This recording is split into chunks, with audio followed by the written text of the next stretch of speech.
Welcome back to HGH Sports. We are back with another fantasy video. Before we get into the video, please like, comment, and subscribe. Today, we're going to be talking about preseason a little bit. We're mainly going to focus on the injuries that have been occurring for your fantasy football draft and how it affects our opinion in their ADP, whether it doesn't really affect it in our opinion or it's going to kind of tank them down our boards a little bit.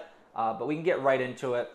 A lot of injuries going on, a lot of groin strains. A lot of groin strains. I don't know why they're not stretching. I don't know if that's the case.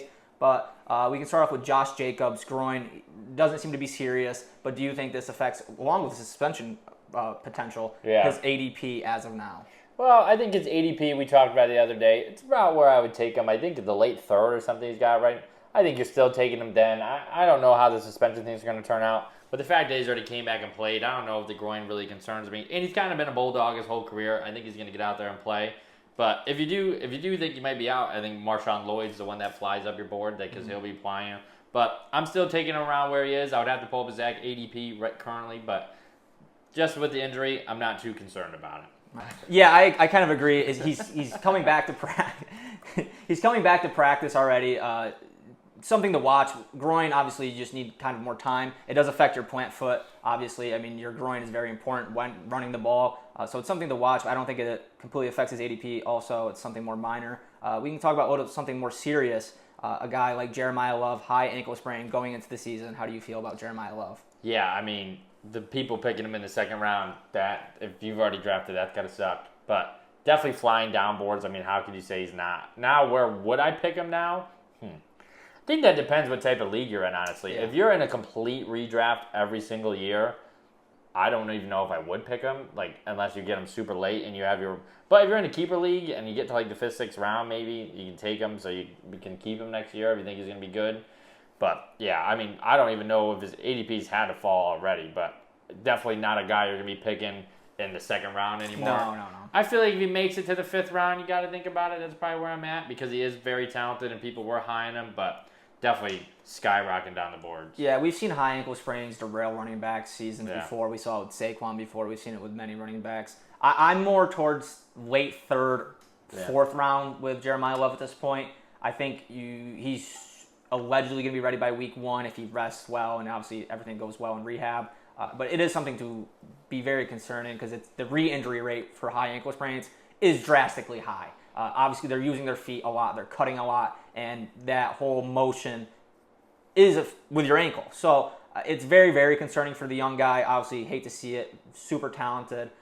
It definitely bumps him down if you took him in the second round. I already didn't agree with that. But mid-3rd, early 3rd, I didn't hate. But now it's definitely late 3rd, probably more realistically 4th, late 4th for me. How dumb are they for giving him 14 carries in the preseason? If he's going to be your guy, why are you letting him run that much? He's a running back. I get it's the NFL. He's never done it before. Listen, he's getting the ball and he's running using athleticism. I don't know. I'm not a huge fan of the preseason, clearly, because of what we're talking about. But, yeah, I mean, if he's in the 4th, I feel like you definitely take him. If you get later in the 4th, I don't know. I feel like you got to make sure you have a backup plan in case he's not playing. So that's my one thing. And especially when you get around these guys, when a lot of the top guys are gone. If you have 2 top guys and you want to take a flyer, I guess I could see him in the 4th and 5th. Yeah, Nathaniel Hackett, the new OC in Arizona, has came out and said he's excited about all the running backs, not just Jeremiah Love. So I think they played him more to prove it. You know, you're a young guy. You got to prove it to the veterans that you're like that. Yeah. Obviously. Listen. He didn't get hurt in the preseason game, I don't believe, right? No, but it's definitely not good for him, I think. No. But the thing is, what was I going to say? I just lost my train of thought. Every coach says that. I don't care. He was going to be the lead guy. They're paying him insane amount of money. And you drafted him 3rd overall. Listen, if he wasn't getting all the touches that he can get, it was the worst pick of all time. Yeah. Interesting. They have Tyler Algier. Obviously, they signed him. James Conner's still there. Trey Benson. I don't think those last 2 will have any really effect on Jeremiah Love's workload. But I could see Tyler Algier getting in there at some point. Maybe the goal line. But definitely down on Jeremiah Love with a high ankle sprain. I would definitely pump the brakes on drafting him. I know most people probably haven't drafted yet. Hopefully, it's very early. But, yeah. Next guy we'll talk about, Jordan Tyson, hamstring, out until week 5 to 8, they're saying. Obviously, hate to see it. But this is a guy who's battled injuries all throughout college. We knew this going into this. And he's had hamstring problems I think, the last few years. He had a right hamstring strain in 2025, left hamstring strain later in 2025. He took 4 months off. He canceled his combine due to it. He delayed his pro day, all because of his hamstrings. So it is a very, very big concern with him. Going into this year, already hurt hamstrings like to linger. How do you feel about Jordan Tyson and how this is going to affect his ADP? Yeah, another guy I wasn't completely huge on, like, going into it, because I think Olave is clearly the lead guy. But yeah, the injury concern has got to be high. I feel like this is going to be something that might linger him all season. Might be a guy that you don't get to see much run this year. Because I was excited for him to be on this team, though, because if he was a good, I like Shuck, I like Moore. I'm sure he was going to get a decent amount of touches. But again, I think it depends on what type of league you're in and how comfortable you are at the wide receiver position. If you want to take a flyer, if you thought he was going to be good, or if you're in a keeper league and you get later and you're like, hey, I think he could be good next year, I'll take him. But not a guy I probably will even draft, honestly, if I was doing a draft right now. But I think if you got later, when he gets around that 11th, 12th round, I think you got to think about it. Yeah, so he was initially going around like 7, 8. I think a lot of people are excited about the talent. A lot of people are excited about the volume share that he could have, though his only competition being Chris Olave, and an offense that we're expecting to do decently well under Shuck easy and Kellen schedule, Moore. too. Easy schedule, right? It sucks, but we did know this, right? Yes. So I agree. I think it's going to be more like that 10-11 round. I would be comfortable taking him. Obviously, this was a guy who hasn't proven it yet. He's a rookie. So this makes it more palatable for a lot of people to draft him. I think it makes it easier for you to spend the pick on him now. Yeah. Not that the hamstring strain's good, but yeah, I do agree to something that probably will linger, especially if he's had problems with this for the last few years now. I think that I would take him probably 10th, 11th, just based off the talent he has and the offense, easy schedule. Yeah, because who else are you going to take around there where if he does come back and he is good, like, it's a good pick. So. But it definitely tanks his draft stock not playing until week 5 to 8. Week 5's the best case scenario. Week 8's probably the worst, but like kind of probably 7, 8 where it will probably be. So you obviously don't want to draft a guy who's not going to be playing on your team. You throw him in your IR slot if you can get him at a decent spot. But I agree, this is going to tank him down the boards. Yeah. Bye week is 8, so I could see them. They get Week playing, 9, then they're going to wait till then, give him another week where the whole team gets some rest, and then bring him back. Because I do think they're going to be around 500. They get in that division, so they're probably going to push it off if they win some games too. So not a guy that you're really going to pick. You got to be pretty comfortable at your wide receiver that you don't need a backup, and those guys are going to ball out for you, and then this guy maybe can be a good flex option for you towards the end of the year. Yeah. Next guy we'll talk about, we're going to talk about a big hitter in a lot of your fantasy drafts, Puka Nacua. He has a hip injury. He's still out as of now. This on top of the suspension looming. Now, do I believe the suspension will happen? No. But this is some things you have to consider going to that draft. If you want to spend that 4th overall pick on a guy who's dealing with an injury already, is suspensions being talked about. There's a lot of question marks. Obviously, I expect him to be healthy. 2, I don't expect him to be suspended. So I don't know how much this really tanks him in the first round. He's still a first-round pick, no doubt. But it's definitely something to consider. How do you feel about Puka now? Yeah, it's tough because, you know you're going to probably... Now he's definitely the 4th pick. I know some people might have taken him over Jamar, but I feel like right now you got to be like, all right, Jamar's got to be safer than him, right? But then it's like, he's still a risk, even when the suspension, if you don't know what's going to happen, and you got Amon-Ra behind you, JSN if you're going receiver, like, those guys aren't talked about being in trouble. No injury concerns right now. Like, I'm taking Amon-Ra over him currently. I don't think you do CMC over him because CMC also always has injury problems, even though right now. But I think like 6th pick, if you get there, I think you got to take him if you get there, especially if you're going receiver, because I'm assuming JSN and Amon-Ra went before you. I'm not taking CD over him or anything like that. But the injury doesn't concern me so much. I guess I'm a little nervous about the suspensions when it comes to him and Jacobs, just because it's been talked about a lot, but that happens all the time. So I just think getting a draft in 1st round, knowing that the guy could be suspended for 3 games, maybe, like, that kind of sucks. It's definitely not ideal for Puka Nacua, but we know what he is. We know what he can bring to your fantasy team. He can win you a league. So it's definitely not going to tank him too much. He's still a first-round pick. First-round pick, definitely. Still definitely top 6 in my opinion. I could see you wanting to swing on the upside over a guy like Amon-Ra, but if you want to play it safe and to make sure you have a surefire wide receiver one who battles through injuries a lot. I mean, 2024 Puka's season was kind of derailed by injuries. He played like half the games, I believe. But he's a super great talent, off the field issues. Now he's got a hip injury. I don't know how much it's going to matter, but it's definitely something to keep your eye on. And he did get hurt last year too. Like he was awesome last year. He did miss. I think he missed like 1 game, and he did battle through it. But I think Amon-Ra's the pick over him right now. He's just so safe, in my opinion, Amon-Ra is. Next guy we'll talk about, another hyped-up receiver in this offseason, Emeka Egbuka, dealing with turf toe. As of now, he's 50-50 for week 1. How do you feel about Emeka? Yeah, I was huge on Emeka too this year. Like, not an option in our draft, but I would have drafted him pretty high. But yeah, it sucks because turf toe seems to be something that bothers people. It doesn't seem to be a good thing, and they were hiding it a little bit. Like, just said it was a toe injury, but it being turf toe definitely is concerning because I thought he was going to get a ton of targets this year. So he definitely falls down the board a little bit. But I'm still taking him in the 4th or 5th round. I think some people were taking him in the 3rd, but not falling down a ton for me. But you can get some guys up there that around that pick that I'm a little more comfortable with currently, even though I think Emeka is going to get a lot of targets in an offense that throws the ball a lot. Yeah, I agree. I don't think it really shifts his ADP too much in my opinion, and maybe a few ticks down. Just some players that you might have taken him over, maybe you're like, right. Okay, and I could see a lot of people reaching for Emeka Buka because in the ideal world, he's the number 1 target for Baker Mayfield in an offense, like you said, that throws the ball a lot. Obviously had a great rookie season last year. Vegas prop is 1,000 yards. Yeah, so it's like... so he was in store for a big season now. He's 50-50 for week 1 if he does play. Honestly, it makes it better if you really want to Emeka Ibuka. You can maybe wait. Yeah, let him you fall. don't have to reach as much. I would still take him around his current ADP. I don't think he's going to make it that far unless your league mates are this or that stupid. But, yeah, it's concerning, but I don't think it's overly concerning. I think you still like the prospect of what he can be this year. He's super talented, and I think it makes it easier for you if you were really, really in on Emeka to maybe like, okay, I can get a guy here and I can take him where the current ADP is rather than jumping around where you didn't think you would get him because it might scare off some of your other league mates. Yeah. So, other than that, nothing crazy. Oh, Tyler Warren got hurt today, groin strain, another groin strain. These guys got to be stretching. That's a big tight end in fantasy. A lot of people are big on him. Doesn't seem to be overly concerning as of now. He's going to have some time to rest before the season starts, obviously. But how do you feel about Tyler Warren now? Yeah, I mean, it always sucks, a guy getting hurt with a groin. Like, I think he'll be all right.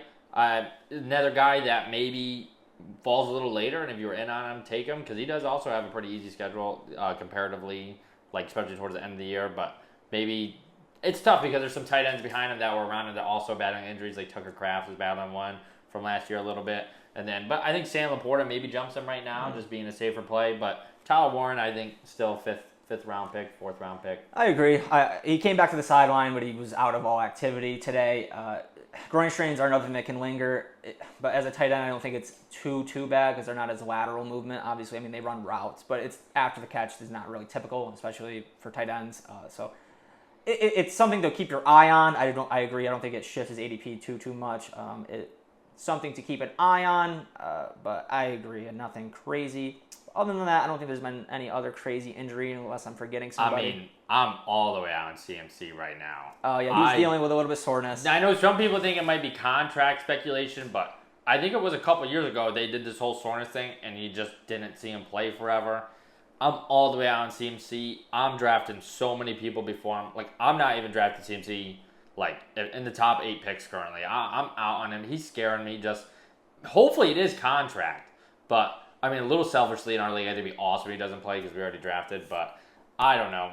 I'm out on CMC, and I don't know if, why do they never explain it? They never explain it when it's CMC, I feel like. No. It's so weird. It's a big part of their offense. They don't want to give teams that type of leverage. We can go over some of the other minor injuries quick hitter. We don't have to talk about it much, but Luther Burden's dealing with a groin injury, mild. Jalen Waddle, hamstring. Zay Flowers, quad. Rashee Rice, knee, mild. Devonta Smith, hamstring. Kai Lemon, hamstring.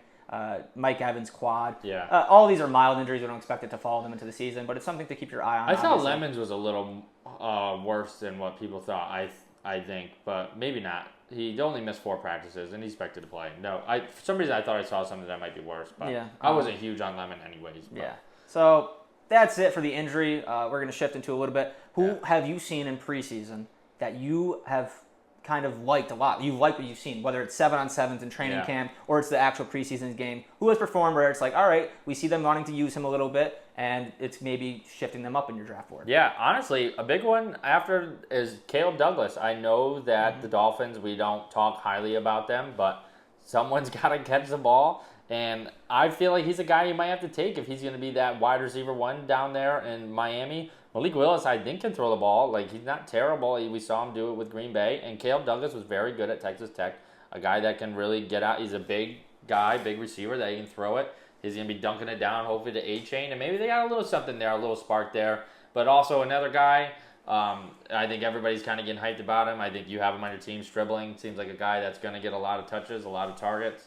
And then running back wise, I haven't really seen anything that would shift my mind. I know some people were talking. I don't know who. I would actually have to look up his name, but the backup in Jonah Coleman. Jonah Coleman. Yeah. I don't understand the hype really around him. I do think J.K. is going to be that guy, but maybe you're more out on R.J. Harvey. Maybe Coleman's going to be his backup. Well, Jonah is, I think, their ideal person to come in if J.K. does inevitably get hurt again. I don't think they love R.J. Harvey between the tackles. They love what he can do in the receiving game, but he's rather subpar between the tackles. I think he had one of the lower efficiency rates between the tackles. So I think they drafted Jonah Coleman with the idea. They re-signed J.K. Dobbins, but obviously he's never played a full season. So you draft a guy with Jonah Coleman, where he's a big dude. He's like 220, can run between tackles, get the 3-4 yards you need on first and second down, and then you can bring in R.J. Harvey for that more pass style of scheme that they want to run maybe on third and long and stuff. But I think Jonah Coleman's just more of a handcuff as of now. If you draft J.K. Dobbins, it's not a bad idea to put him on your bench and stash him away because J.K. Dobbins has never played. Some guys I'm looking at, Jacoby Lane out of the Ravens, obviously has been having a lot of hype. Him, had a great preseason game. Beat reporter out of the Ravens came out and said that they have not seen a rookie receiver perform at the level as Jacoby Lane has. He's had one of the best camps he's ever seen. So interesting, not a lot of target competition there. Obviously, he's a 3 behind Rashad Bateman, but it could easily overtake Rashad Bateman. So that's a late round, 14, 15 flyer you want to take. Sure, you mentioned Deshaun Stribling, obviously had a great preseason game. But yeah, you kind of hit all the ones I was thinking. What about that guy from the Cowboys that caught a bunch of touchdowns? I know it was with the... What, Flournoy? No. Oh, I'd have to find his name. He caught like 2. He caught like a crazy one-handed catch. You can keep talking. I'll find his name. I just cut you off. No, you're good. A.J. Brown today. Obviously, I want to talk about a little bit A.J. Brown. He hauled in 7 balls in the 7-on-7 against the Philadelphia Eagles. That was awesome. Kind of beat Quinyon Mitchell on a ball, and then Quinyon ended up getting his hand in there. Obviously, iron sharpens iron, so it's fun to see. But the next 7 passes, A.J. was able to haul in, so he had a great day today. Maybe a sign in the right direction for A.J. Brown and the New England Patriots. Drake May looked good. Camden Brown is the name. Camden Brown, okay. I don't think he's going to play much, but people said he earned a spot on the team probably. Yeah. I mean, he catched 2 touchdowns. I think a guy that maybe you have to draft now that maybe was going undrafted, maybe Braylon Allen, because the Breece Hall thing. Also, I don't know if we talked about him. He's battling his groin as well. And I do think Braylon Allen's a very good running back, super young when they drafted him too. Mm-hmm. And so maybe you take a look at him. But other than that, I think the big one for me really is Caleb Douglas. Because I'm always a big guy saying someone's got to catch the ball, so maybe Chris Bell too. I know it's a mess over there. And another guy in camp I've talked about a little bit is Cyrus Allen, that people are saying has a good connection with Patrick Mahomes.